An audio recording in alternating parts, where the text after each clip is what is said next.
Organisasi Aliansi Dayak Bersatu Kalimantan Tengah melakukan aksi unjuk rasa damai menolak kedatangan transmigrasi baru yang akan ditempatkan di Kalimantan Tengah. Dalam aksi ini mereka meminta pelibatan masyarakat Dayak dalam program Food Estate. Aksi unjuk rasa ini juga berlangsung di halaman kantor DPRD Provinsi Kalimantan Tengah dan kemudian berlanjut ke kantor Gubernur Kalimantan Tengah Senin pagi tadi. Masyarakat yang tergabung dalam organisasi Aliansi Dayak Bersatu Kalimantan Tengah kembali melakukan aksi unjuk rasa dan turun ke jalan. Aksi tersebut merupakan rasa empati dan peduli kepada nasib masyarakat Dayak yang merasa dianaktirikan dengan adanya program transmigrasi, khususnya dalam program Food Estate yang dicanangkan di Kalimantan Tengah. Yusuf Roni, Koordinator Lapangan Aliansi Dayak Bersatu Kalimantan Tengah, menjelaskan setelah melakukan aksi unjuk rasa di depan kantor DPRD Provinsi Kalimantan Tengah, mereka akan melakukan aksi unjuk rasa ke kantor Gubernur Kalimantan Tengah dengan harapan aspirasi mereka didengar dan diterima.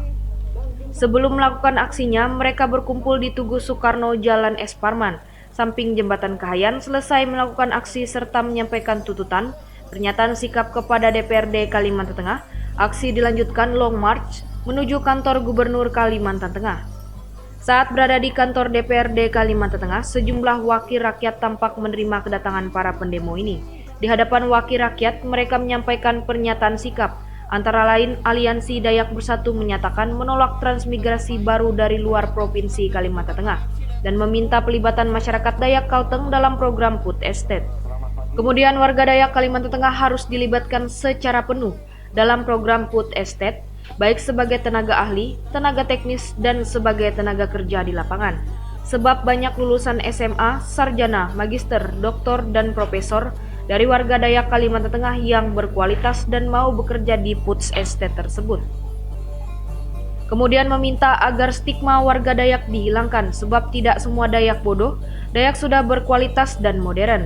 Beda dengan tahun 50-an di mana suku Dayak masih banyak yang kekurangan sumber daya manusia, sehingga wajib jika warga Dayak harus diutamakan sebagai tenaga kerja di proyek Food Estate.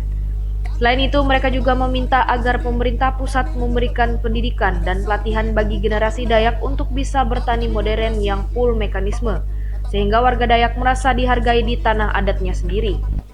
Dalam aksi ini, peserta tampak menggunakan pakaian adat, lawung, ikat kain merah di kepala. Dalam aksi tersebut, mereka tetap menerapkan protokol kesehatan.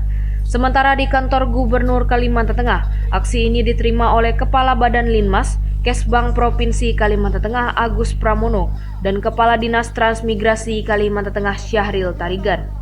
Dari Palangkaraya, Nanang Alpani, Dayak TV mengabarkan.